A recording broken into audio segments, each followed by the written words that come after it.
There have been many recent images purporting to be evidence of time travel, all of which need little introduction. But in this episode we go deeper into the archives and present 6 mysterious cases of time slip. Number 6. Drem Airfield. In 1935, Wing Commander Robert Victor Goddard is sent to inspect the disused airfield at Drem in Scotland. As expected, he finds it in a dilapidated state, with cattle grazing on the grass that had forced its way through the cracks in the tarmac. Later that day, flying his biplane in heavy rain, he runs into trouble and takes the decision to fly back to Drem to get his bearings. As he approaches, the storm abruptly changes to bright sunlight, whereupon he looks down to see the airfield in full use and unaccountably renovated.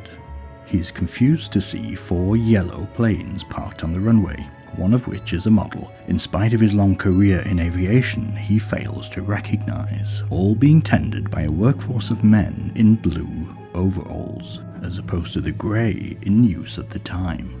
What makes this incident a compelling case for time slip is that 4 years later, the RAF begin to paint some of their aircraft yellow, and the mechanics' uniforms are switched from grey to blue.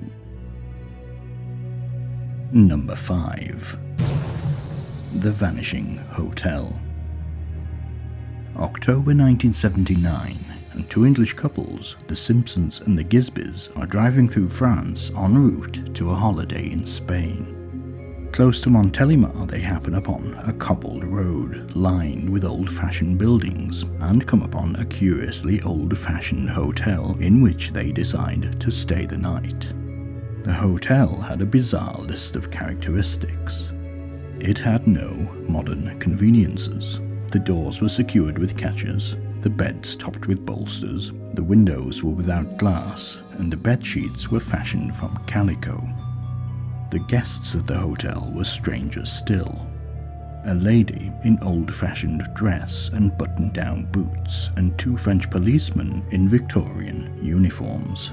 And the bill, when they finally checked out, was less than 1/10 of what they were expecting.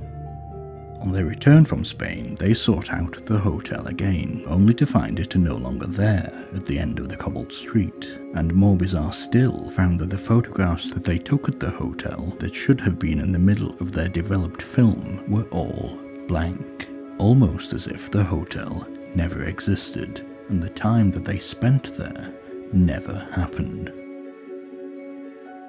Number 4. Bold Street, Liverpool. In recent years, Liverpool's Bold Street has gained a reputation as the location of a number of time slip phenomena in which people have claimed to travel briefly back to a Bold Street as it was in the 1950s and 60s.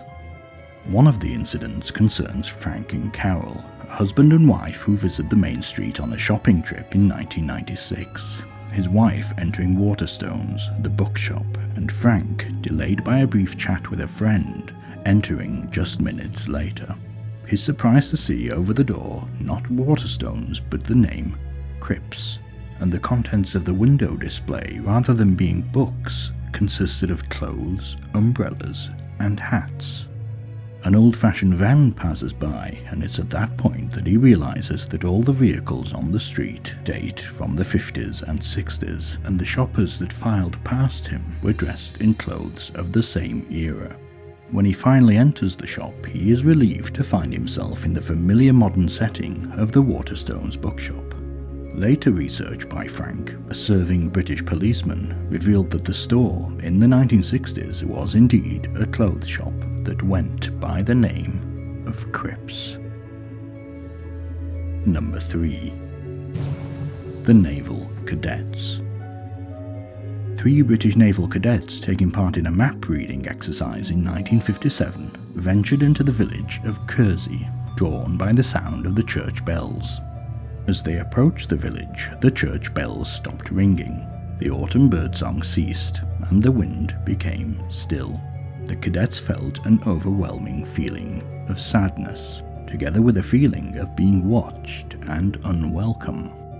The village was deserted, and lacking all the details of modern life: parked cars, telephone wires, and television aerials. The houses on the street had an ancient look, ragged, timber-framed, medieval. Looking inside the nearest building, they find a butcher's shop, but with no benches and no counters, just 2 or 3 whole carcasses, skinned and in places unhealthily green with age, something you wouldn't expect in a modern setting. The next house appeared uninhabited, but with crudely whitewashed walls, small windows, and everything somehow not of modern standards. Nothing was right about the village, and all 3 were terrified. The cadets made a hurried exit from the village, and as they looked back, heard the church bells ring out once again, and saw smoke rising from the chimneys where before there was none. The cadets came to the conclusion that they had slipped back in time and encountered the village as it was 400 years in the past. Number 2. The Loch Ness Travellers. Andrew Collins tells in his book Alien Energy of a couple in the mid-18th century travelling in a horse and trap near Loch Ness when they disappeared. Local villagers speculated that they had been kidnapped or perhaps attacked by outlaws and thrown into the loch. 100 years later, a man and a woman walk into a local almshouse to seek refuge from a storm. The priest that took them in noted that they were wearing old-fashioned clothing and seemed bewildered, unable to explain where they'd come from or how they'd arrived in the area. 2 days later, they disappeared and were never heard from again, leaving us to speculate, was this the same couple who disappeared 100 years in the past?